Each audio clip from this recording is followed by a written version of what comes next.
Here are 3 true Facebook horror stories. Before I start, we are almost at 300 subscribers. If you enjoy my content, then why not subscribe? Not only will this help me create more videos, but also puts my new content on your suggested vids, so you'll always have new stories to hear. Lastly, if you had any horror experiences, I would love to hear them. Please share them in the comments below. Thank you.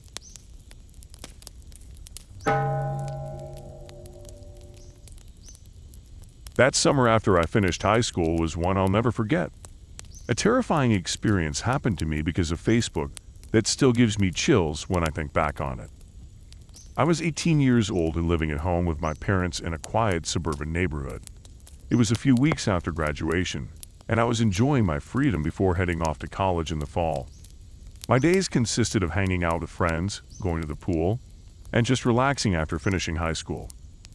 I used social media like most teens my age, but I wasn't obsessed with it. I had accounts on Facebook, Instagram, and Snapchat that I would check throughout the day when I was bored. My Facebook and Instagram were connected, so any photos I posted on Instagram would automatically be shared to my Facebook as well. One thing I didn't like about Facebook was all the notifications. It seemed like I was constantly getting notified about random things that didn't matter to me, like someone posting in a group I had joined years ago, or another friend request from some distant acquaintance. Because of this, I had turned off nearly all my Facebook notifications. I just didn't see the point in getting alerted about insignificant things like an old friend's birthday or people commenting on posts that I wasn't tagged in. This meant that I went weeks at a time without bothering to log into Facebook at all. I was active on Instagram and Snapchat, but I just ignored Facebook for long stretches. That summer was one of those times where I didn't check Facebook for nearly a month. I was too busy enjoying my time off from school to be bothered with it. When I finally did log back into Facebook after several weeks, I saw that I had dozens of missed notifications waiting for me. There were a handful of new friend requests, which I absent-mindedly accepted without looking closely at who they were from. I also noticed that the photos I had been regularly posting on Instagram had all been shared to my Facebook profile, which was linked between the two accounts. They had accumulated quite a few likes and comments from various friends and acquaintances. I scrolled through casually replying to some of the comments when I suddenly came across one that made me stop short. It was from a middle-aged man I had never seen before in my life. His comment on one of my bikini photos said, "Wow, you have such an incredible body. I wish I could make you mine." His words sent a chill down my spine. When I clicked on his profile, I saw that he looked to be in his late 40s or early 50s and had no connection to me or my friends at all. I quickly scrolled through my other posts and saw similarly unsettling comments from him on many of my photos, some dating back years. He had clearly been lurking on my account for a long time without me realizing. I felt exposed and violated. I immediately deleted all his comments, blocked his profile from viewing mine, and adjusted my settings to max out my privacy. I hoped that would be the end of that uncomfortable situation so I could go back to enjoying my carefree summer. A couple days later, I was home alone while my parents were both at work for the day. I had just eaten lunch and was watching TV in the living room when I heard a knock at our front door. I wasn't expecting anyone, so I cautiously peered out the window first. To my shock and horror, it was the man who had left those creepy comments on my Facebook. Seeing him standing right outside my home made my blood turn to ice. I stumbled back from the window in fear just as another loud knock came. My hands shaking, I grabbed my phone and ran to hide in my bedroom as I called my mom. I could barely get the words out to explain what was happening as the knocking continued. She told me to stay put in my room and that she was on her way home. She said to call the police right away if the man didn't leave. I huddled in my closet, listening intently for any sounds that he might still be lurking outside. After a few agonizingly long minutes of silence, I decided to carefully creep back towards the living room to look out the window again. But before I even got close, I heard the sound of tapping on my bedroom window. I turned in horror to see the man's face peering in at me with a twisted grin. I let out a scream as he waved at me before I could run away. In a panic, I locked myself in the bathroom and called 911 with shaking hands. The dispatcher said officers were being dispatched and would arrive soon. I sat there crying, feeling terrified and violated that this stranger had tracked me down because of my social media posts. Finally, I heard sirens approaching outside, followed by firm knocking at the front door, accompanied by a voice announcing police. I cautiously emerged from the bathroom and let the officers inside. They explained that they had caught the man after he attempted to break in through the back door. He was arrested and taken away, much to my immense relief. I'll never forget the terror I felt that day, or the sobering lesson about online safety that I learned the hard way. I immediately made all my social media private, and am now extremely cautious about what I share publicly. That chilling experience shaped how I use social media to this day. You truly never know who might be watching you online.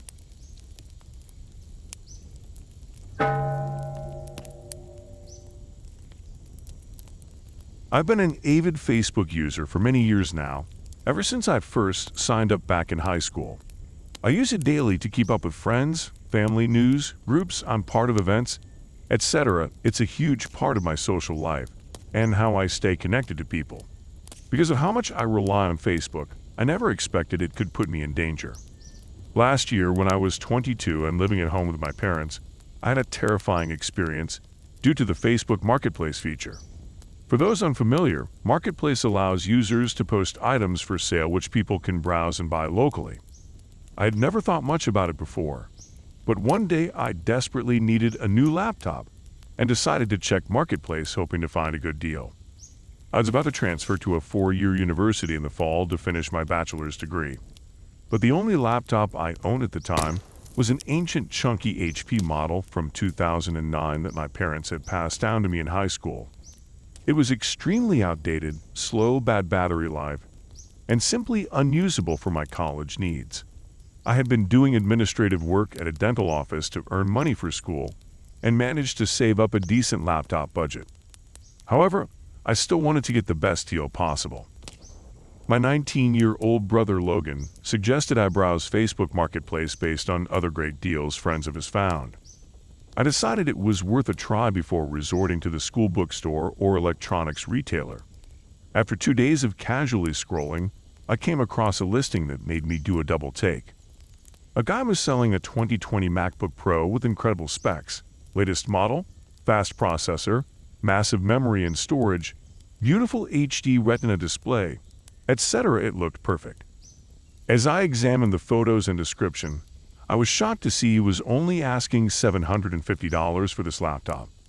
I knew from researching prices that it would easily cost $1,800 plus brand new at an Apple store. His price was an absolute steal. I immediately messaged the seller through the listing asking if it was still available. Within a few minutes he replied, confirming it was. His name on Facebook was Jack Smith. We exchanged several messages as I asked for more details and photos. When I questioned why he was selling such a new expensive laptop for so cheap, he claimed he originally purchased it as a gift for his girlfriend. But they broke up before he gave it to her, so now he just wanted to get rid of it quickly. His story made enough sense that I didn't think much of it at the time. We agreed I could check out the laptop the following afternoon when he finished work. He said he worked weekdays until 5 p.m., so proposed meeting in the back corner of the parking lot at the big shopping plaza near my neighborhood around 5:30 p.m. I immediately knew the place he meant. It had a large grocery store, Walmart, Ross, Michaels, several restaurants, etc. There was always a ton of car traffic and people walking around. However, Jack specified meeting in the emptier back section of the lot behind the stores.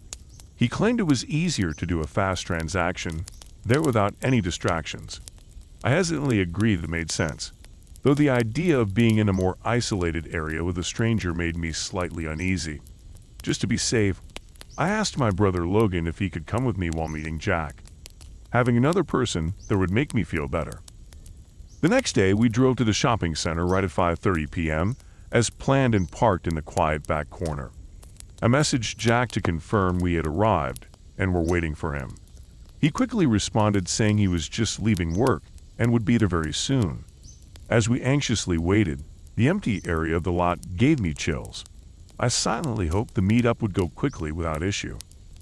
15 minutes slowly ticked by past the time we were supposed to meet, yet there was still no sign of Jack. I messaged him again but received no response.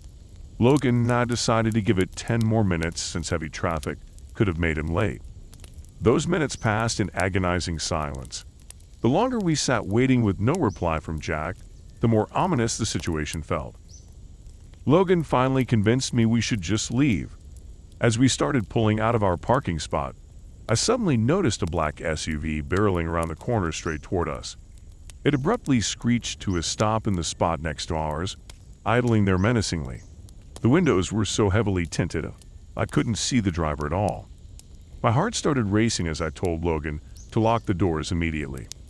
We sat paralyzed for a minute, staring at the idling SUV mere feet away. The driver made no movement to get out of the vehicle. It was like we were locked in a tense standoff, waiting to see who would make the first move. The energy in the air felt sinister. Without a word, Logan slowly started pulling our car out of the lot. The black SUV suddenly peeled away, speeding off just as quickly as it came. My hands were shaking, and my mind was swirling as we drove home. I tried messaging Jack again, but it kept showing us failed to send. I then searched for his profile, but it seemed to have vanished. Logan and I were both shaken to the core by what happened. We decided not to tell our parents, knowing they would become extremely paranoid. But we barricaded the doors and windows that night, barely sleeping a wink. Over the next few days, I couldn't stop replaying the bizarre, ominous parking lot encounter in my mind. My gut said that was no coincidence. I berated myself for ever trying to make a shady purchase from a stranger online. As I continued looking for a new laptop through more reliable places, I tried to push the memory out of my thoughts. One night about a week later, I was up late browsing laptop listings in my room. I heard some loud banging noises outside but assumed it was stray cats getting into the trash again. It wasn't until Logan burst into my room, yelling, that I realized something far more sinister was happening. He said he saw a man attempting to break into our back door from his bedroom window. We crept to the kitchen and were horrified to discover he was violently rattling the locked door handle trying to get inside. In that moment of sheer panic, the direness of the situation sunk in. I knew without doubt this was connected to the incident with Jack in the parking lot. Operating on instinct, Logan and I frantically armed ourselves, him with a baseball bat, me with a large kitchen knife for self-defense. We prepared for the confrontation of our lives if this criminal made it through that door. As the door handle continued shaking, we heard police sirens rapidly approaching, our saving grace. Logan had the quick wit to call 911 when he first spotted the intruder. Within minutes, cops had surrounded our house and tackled the man just as he broke the lock on the back entrance. It turned out he was a notorious criminal who had been targeting people selling high-ticket items online. He likely tracked me home after I met with him in the parking lot posing as Jack. We got profoundly lucky that Logan noticed him trying to break in and called for help when he did. Things could have ended so much worse. Needless to say, my parents were livid and terrified when they found out what we had concealed from them. I fully understood the gravity and foolishness of my mistakes after coming face to face with the sinister side of Facebook Marketplace. I learned to be much more cautious about how I interact with strangers online. I ended up buying my laptop straight from the Apple Store. Never again will I take risky chances chasing deals on Facebook.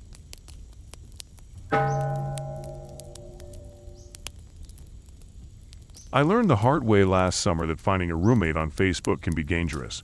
When my roommate and longtime friend told me he was moving out of our 2-bedroom apartment, I panicked a little. There was no way I could afford the rent on my own with my entry-level job. I needed to find someone to take over his room fast.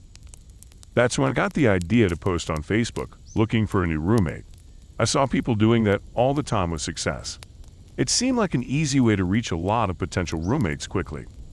All I had to do was write up a post with some details about the apartment, share some photos of the empty room, and wait for the responses to roll in. Within a few hours, my post was blowing up.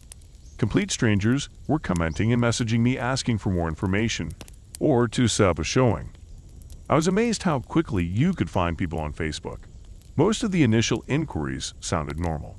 People asking about the location, rent price, amenities, etc. I replied, letting them know I was only looking for someone clean, responsible, and quiet. One message stood out right away though. It was from a guy named Mark who got very aggressive from the start. He said he wanted to rent the room and move in immediately, without even seeing the place first. I suggested we meet in person to make sure it was a good fit, but he got angry and refused. He said he was tired of looking and wanted me to hold the room for him based on a few short messages. Mark's odd insistence raised some red flags for me. When I told him I wasn't comfortable renting to someone I hadn't met, he lashed out. The messages started coming in rapid fire, each one nastier than the last. Mark said it wasn't fair to waste his time, and I owed it to him to let him move in. The threatening tone made me think he might just show up at the apartment and force his way in. Just when I thought it couldn't get worse, Mark sent a photo of a black handgun on the table and told me I'd regret turning him away. I had no idea if it was a real gun or just an image he found online to intimidate me. Either way, I was scared and immediately blocked him. I hoped that would make the harassment stop. After a few days of silence, I decided to continue my roommate search. I figured Mark had moved on, but I was still shaken up. When I got a message from Alex asking about the room, I was cautious at first, but he seemed very polite over text, and we agreed to meet at a coffee shop. I chose a public place just to be safe. I arrived early and grabbed a table. A few minutes later, a man I assumed was Alex came in looking around. As soon as he started talking, I realized his voice sounded eerily familiar. The vacant tone was exactly the same as Mark's voice on the phone. I tried not to panic, but I knew something wasn't right. The more we spoke, the more nervous I got. I kept trying to end the conversation, but Alex steered it back with more questions. He asked for specifics about my schedule and when I was typically home. The hairs on my neck stood up when I realized Alex was definitely Mark using a fake profile. When I went to leave, Alex suddenly grabbed my arm forcefully and said I wasn't going anywhere. My heart raced, but luckily I had my phone in my pocket. I dialed 911 immediately while trying to pull away from his grip. As soon as he saw me on the phone, his demeanor changed completely. He let go of my arm and ran out of the coffee shop. I stayed on the line giving the operator details until the police arrived. It turned out Mark and Alex were in fact the same person. The cops caught him close by and found a handgun that matched the photo Mark had sent me. Apparently, he created the fake Facebook profile after I blocked him in order to trick me. The police told me Mark had a record of stalking and domestic violence. He likely fixated on me and the apartment as some kind of obsession. I shudder to think what could have happened if I had let him move in or given him access to where I lived. It seems innocent social media posts could attract unstable people. I decided it wasn't worth the risk to find another roommate online after that. Instead, I asked friends and coworkers if they knew of anyone reliable. Luckily, a buddy referred his coworker who needed a place and turned out to be a model roommate. I learned the hard way that you can't really know someone based only on their social media profile and messages. Meet in public first, and always trust your instincts if someone seems off. We have to be extra vigilant these days with how easy it is to connect online. Stay safe out there, and don't make the mistakes I did add to conversation. If you enjoyed these stories, share your thoughts in the comments below.